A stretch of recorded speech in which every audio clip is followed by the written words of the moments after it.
What about everyone paying the same amount? Because we're obviously hearing about the government have got goodness knows how many different tariffs, and obviously Nobles were doing very well at one stage. Now it appears they may not be, but you Yeah. know, giving it to the government at better rates or certainly different rates, that doesn't sit easy with the general customer.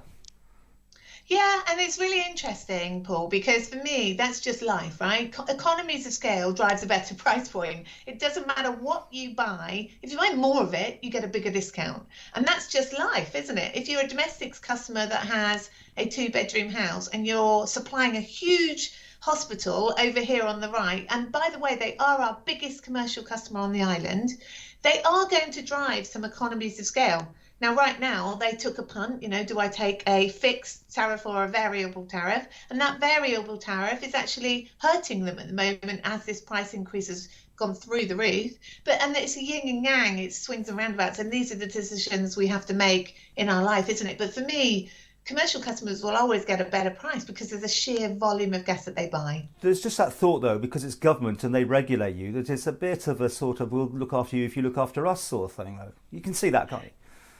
You can see that, but I don't actually think that that is the case. We do price. The government pay, what they pay because of the volume that they buy, and not because they're the government. Actually, if you look at all commercial customers with that lens, then their economies of scale is driven by the sheer volume that they buy, and I don't think that we're treating them any differently.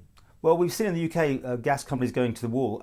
Clearly, you won't Yeah. because you'll get this. You'll have to go on because you are the monopoly. But hedging, I mean, this thing which obviously a lot of people probably don't understand. I'm not exactly, afraid too much, but by buying ahead, you can take out the sort of spikes, right? Did you do that? You Do you do can. much hedging on buying gas in advance? We do. It's a gamble. So someone of our size, and this is why 12, 13 companies have gone under in the UK, when you're a British Gas, it's really interesting because you have 8 years of historical gas purchasing data. So what you have to do is you have to guess the volume. So you have to go, right, I think I'm going to buy this much gas over the next 6, 12 months. And actually, British Gas got hurt really badly because in where they would normally see in April or May that was particularly cold, they would have had to have secure a volume against a previous April and May. And they got hurt in 2020 because they bought too much gas at a very large hedge price. And then what happened was the smaller guys came in and bought on the spot. But British Gas were already committed and they'd already bought a huge amount of volume. And then when you've bought a huge amount of volume on a previous cold snap in an April 2019, and in 2020, it's half that volume, what you're doing is writing off millions and millions of pounds. Do you see what I mean? So, and to give you a sense of how much of a gamble it is, we were looking at future hedging for summer 2022, and the current price point of future buying out until August is £1. Now, normally it's 30 to 40p. So I'm sitting here in this seat going, do I think the market's going to shift down dramatically to 40p, back to normal? Or do I think this is a long-term thing and gas is always going to stay high? So you never particularly hedge all of your volume. You don't go, I'm going to buy everything at £1.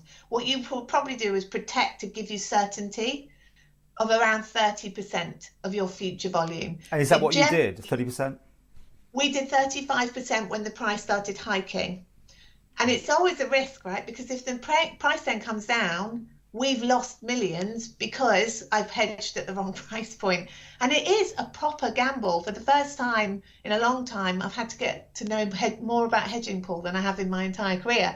And it is a gamble. And you are sitting there like a gambler thinking, oh, do I buy it at £1? Do I buy it at 60p? Do I buy it at £4? You don't know where it's going to stop. And a lot of companies have gone under because they hedged wrong, because they future bought at a price that's too high and ended up writing millions and millions of pounds off because people that were smaller didn't hedge and they were able to offer a better price. So it's an absolute gamble, unfortunately. Okay, well, to finish with, I mean, this massive increase coming in, but if things do start to get back to some sort of normality, how quickly can you react to bringing your prices back down? Will you voluntarily do it, or will you wait for the regulator to tell you to do it? No, we will voluntarily do it. So you have my commitment that as the price starts to restabilize, and I've made this commitment in Jersey and Guernsey as well, when we see normalized rates coming back to what we call affordable rates, where I'm not breaking even, then we will be in conversations with Cura to say we'd like to bring those prices back down. And you have my absolute commitment of that. The 27.5%, honestly, is to break us even, to make sure that we're not losing money to supply gas. I mean, if you can think of any other supply, right? If you were buying £10 notes for £20 and selling them for 8, you'd stop buying the £10 notes, wouldn't you, in a normal world? I don't have a choice of stop buying gas. I don't have that choice. So the only choice I have is to put that price increase up for a period of time. I really do believe we're in the eye of the storm and the price will start tracking back down. The market is currently saying it should come down by March, April, worst case. For once in my life, I'm praying for a warm April. So if that does happen, then we will be writing to Cura and saying, right, we've seen the shift back down in the market. We'd like to reduce that price increase back down. And do you keep, is it 10% still you can take as a profit margin, whatever happens to the price, doesn't matter to you. You put it up and make your money, right? No, so Cura have in the consultation paper that if our EBITDA changes by more than 10%, we're allowed to apply for either a price increase or a price decrease. And the reason it's based on EBIT is because obviously they fold into all our operating costs. Some years we have a much bigger infrastructure investment cost than others. So, for instance, this year coming in 2022, we have a massive investment of CapEx required because a lot of our assets are aging. So there's a sort of peak point where you then have to go, right, okay, that's a 10-year-old pipe, I've got to reinvest in it. And we've got a really big investment in 2022. So that's why they measure it on EBIT rather than just a flat cost. Okay. Just really to finish with, if you get calls, and I'm sure you probably get them already from people who can't afford what they're paying already, let alone paying much more, what can you do with those sort of people and help them out? Is there a plan at all? Yes, Paul, I really want people to know, please don't panic and not open your bills and not worry about paying. What we are wanting to do is lean into people that are properly scared. And I see that, I'm watching the social media feed. I can see that people are worried about, gosh, I can't turn my heating on this Christmas. What I want to say to them is please call into our customer services team, because as you can imagine, some of the winter bills are higher than the summer bills. As people turn their heating off, what we want to do is work a fixed payment plan out that spreads that cost out over those warmer periods, so that we have had people calling in already to say, I normally pay £100 a month. Can I increase my direct debit to 120? I recommend that you do that, because actually then what that's doing is flattening out that huge spike, rather than some people that are just paying as they go. What I would say is we've done two things. We're quite happy to lean in and spread that payment, flatten it out a little bit for you.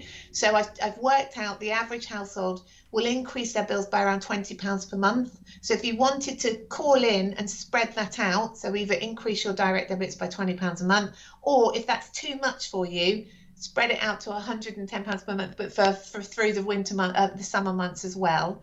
The other thing Sarah Jarvis has been doing, the head of marketing, is working with Salvation Army. So if you're super worried, you can call the Salvation Army, and we're working with them so that they do the checks on our behalf as to people that potentially do need some support this Christmas.